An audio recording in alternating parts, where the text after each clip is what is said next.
Baik, bismillahirrahmanirrahim. Assalamualaikum warahmatullahi wabarakatuh.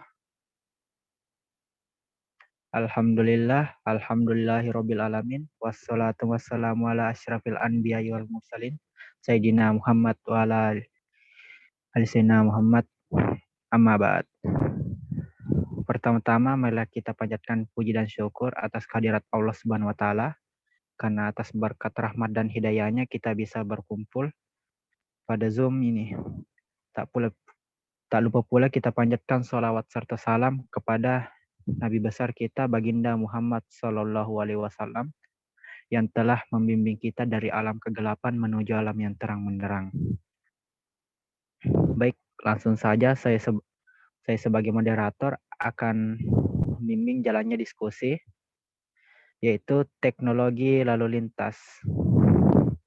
Langsung saja saya persilahkan Saudari Andi Aziza Nabila Putri menjelaskan materi pertama.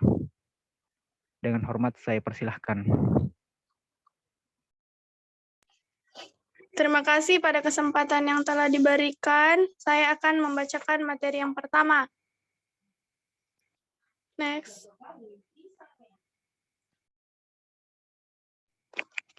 Teknologi adalah keseluruhan sarana untuk menyediakan barang-barang yang diperlukan bagi kelangsungan hidup kenyamanan hidup manusia. Penggunaan teknologi oleh manusia diawali dengan pengubahan sumber daya alam menjadi alat-alat sederhana. Lalu lintas adalah suatu bagian yang penting dan dibutuhkan bagi sistem jaringan jalan, karena mempunyai fungsi untuk mengatur, memberi petunjuk, mengarahkan, dan memberi peringatan kepada pemakai jalan, sehingga pergerakan di jalan raya akan aman dan nyaman, serta efisien. Terima kasih, saya kembalikan ke moderator. Terima kasih pada Saudari Andi Aziza Nabila Putri. Selanjutnya saya persilahkan pemateri, yaitu Reskiani. Dengan hormat saya persilahkan.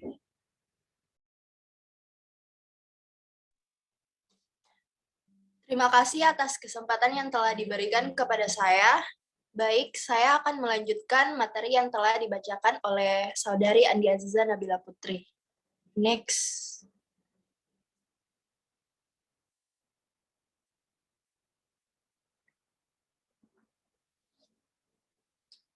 Teknologi lalu lintas adalah kontrol lalu lintas yang mengacu pada paket teknologi yang ditujukan untuk mengelola dan mengendalikan lalu lintas yang mengalir melalui jaringan perkotaan untuk meminimalkan penundaan, memaksimalkan efisiensi, meningkatkan keselamatan, dan mengurangi emisi serta konsumsi bahan bakar.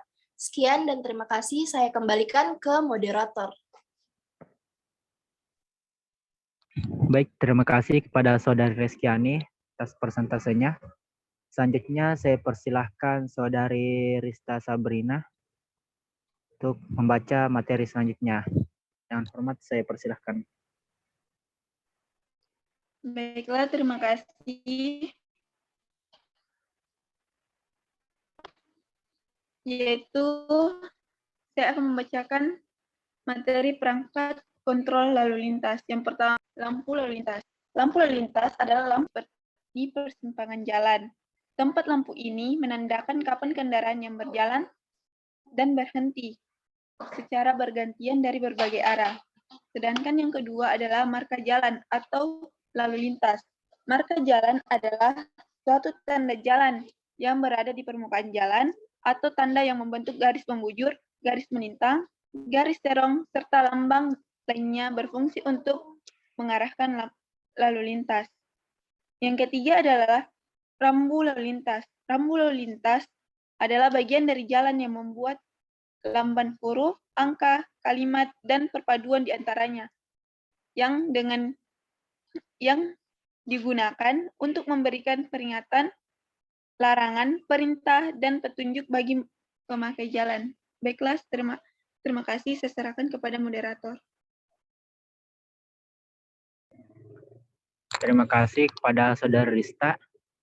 Selanjutnya saya persilahkan Saudari Wanda Kika Putri untuk membaca materi selanjutnya. Dengan hormat saya persilahkan.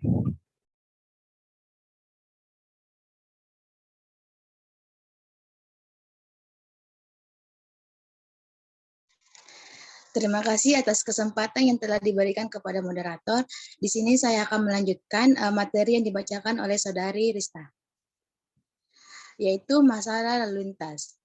Yang pertama, tidak menyalakan lampu kendaraan.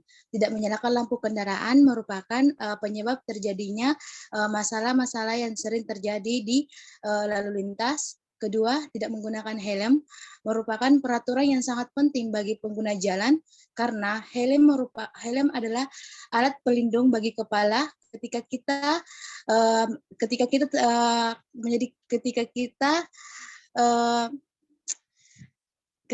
terjatuh atau terjadi kecelakaan pada saat berlalu lintas.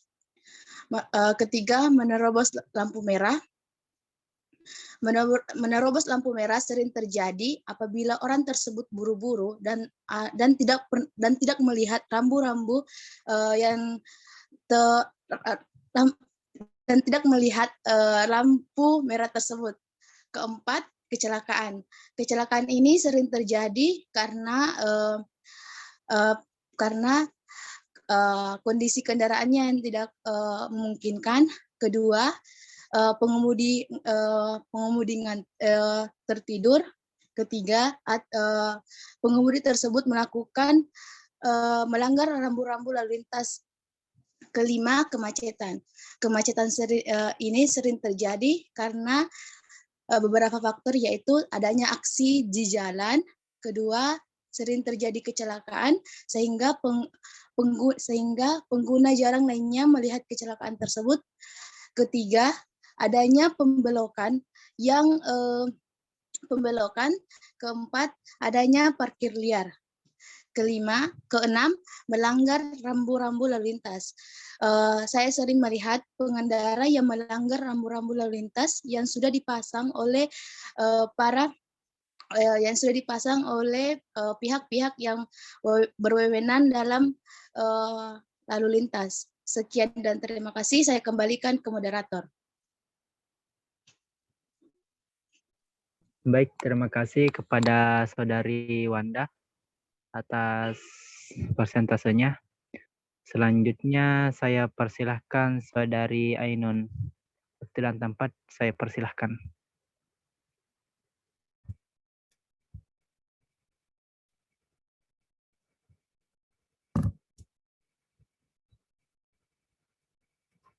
Baik, terima kasih atas kesempatan yang telah diberikan kepada saya.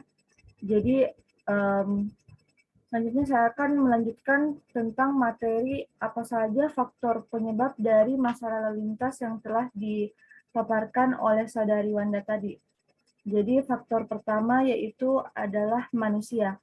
Banyak kecelakaan maupun kemacetan di jalan karena faktor kesadaran manusia yang rendah.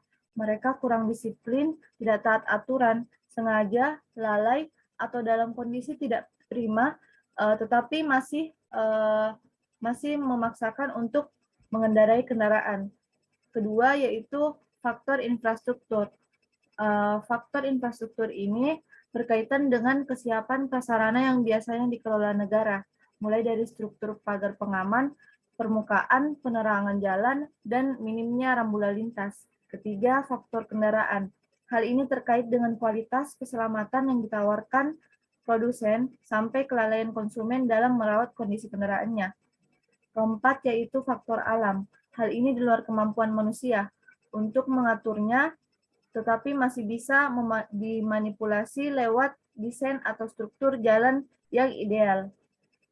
Yang terakhir yaitu faktor lain-lain. Faktor tersebut sekarang ini identik dengan perkembangan teknologi informasi, mulai dari penggunaan ponsel, tablet, atau apapun ketika sedang berkendara. Sekian, saya kembalikan kepada moderator. Baik, terima kasih atas presentasenya. Selanjutnya saya persilahkan Saudari Selviana. Waktu dan tempat saya persilahkan.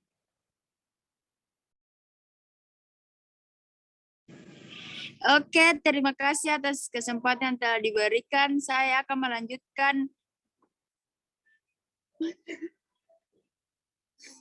materi yang telah dibawakan oleh Siti Ainun Waira, yaitu fungsi dan manfaat teknologi lalu lintas. Fungsi, pengendalian lalu lintas, pengawasan pergerakan orang, barang atau kendaraan untuk menjamin efisien dan keamanan. Manfaat, dapat mengantisipasi kebutuhan kendaraan yang mendekat. Alih-alih bereaksi setelah mereka tiba dan berhenti. Sistem ini berpotensi menghemat waktu pengendara sekaligus mengurangi emisi berbahaya. Sekian dari saya kembalikan ke moderator. Baik, terima kasih kepada Saudari Silviana. Selanjutnya saya persilahkan Saudara Taufik Budiawan. Waktu dan tempat saya persilahkan.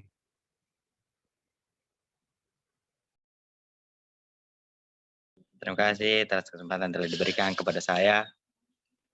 Saya akan membacakan contoh teknologi lalu lintas. Yang pertama, ATCS, Automatic Traffic Light Control System. Alat ini telah digunakan pada kota-kota besar seperti Jakarta, Bandung, Surabaya untuk mencegah terjadinya kemacetan. Tetapi meningkatnya jumlah kendaraan menyebabkan ATCS berfungsi kurang optimal. ATCS ini dibuat untuk menentukan lama penyalaan lampu hijau secara otomatis. Berdasarkan distribusi kepadatan, sistem ini merupakan pengembangan dan perbaikan dari proyek akhir yang berjudul Sistem Kontrol Lalu Lintas Otomatis dengan menggunakan kamera berbasis microcontroller. Saya kembalikan kepada moderator. Baik, terima kasih atas persentasenya. Selanjutnya saya persilahkan Saudari Rohadatul Aisyah. Waktu dan tempat saya persilahkan. Terima kasih atas kesempatan yang telah diberikan oleh moderator. Selanjutnya saya akan menjelaskan tentang cara kerja dari teknologi lalu lintas tersebut, yaitu kamera digunakan sebagai pengamat kepadatan kendaraan pada suatu persimpangan. Hasil pengamatan diolah PC sehingga diperoleh persentase kepadatan pada tiap-tiap jalur. Mikrokontroler bekerja menyalakan lampu lalu lintas secara jaring jam.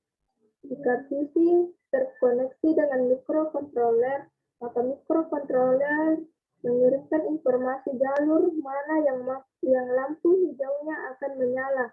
Kemudian PC mengolah gambar persimpangan dan menentukan besarnya persentase kepadatan serta lama penyalaan lampu hijau untuk jalur yang telah ditentukan. Apabila tidak ada koneksi antara PC dan mikrokontroler, maka lama penyalaan lampu hijau adalah 6 detik. Persentase kepadatan pada tiap-tiap jalur juga dipengaruhi dari persimpangan sebelumnya yang terhubung pada tiap-tiap jalur secara simulasi. Sistem ini dapat bekerja menentukan lama penyalaan lampu hijau dengan persentase keberhasilan sebesar 100%. Sekian dari saya kembalikan kepada. Baik, terima kasih atas persentasenya. Dan hanya itu saja persentase dari kelompok kami.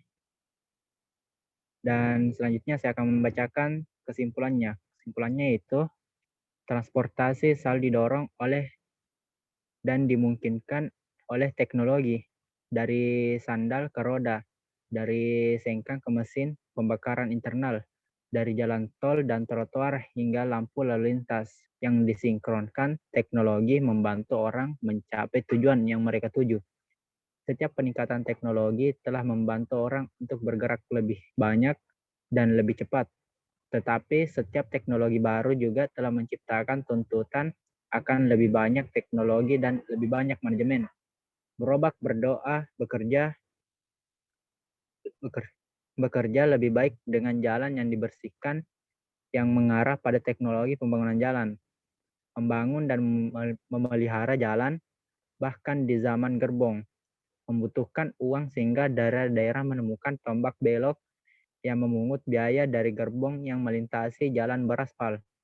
Jalan dan jalan aspal dan bebatuan menjadi bagian dari infrastruktur kota. Kota-kota Kota-kota menemukan jalan satu arah untuk menjaga lalu lintas tetap berjalan dan kemudian menciptakan trotoar untuk memberi ruang bagi orang-orang untuk menjauh dari kotoran kuda di jalanan. Bus yang ditarik kuda digantikan oleh bus motor. Kereta api pergi ke bawah tanah untuk menjadi kereta bawah tanah. Sepanjang jalan, aturan baru dan standar baru dikembangkan untuk memastikan orang dapat mencapai tujuan yang mereka inginkan. Setiap teknologi baru membuat sistem menjadi lebih kompleks dan membutuhkan perubahan institusi yang mengelolanya. Baik, sekian hanya itu saja. Apabila ada kesalahan ucap kata, mohon dimaafkan. Sekian dari kelompok kami. Wabillahi taufiq wal hidayah. Wassalamualaikum warahmatullahi wabarakatuh. Waalaikumsalam warahmatullahi wabarakatuh. Waalaikumsalam.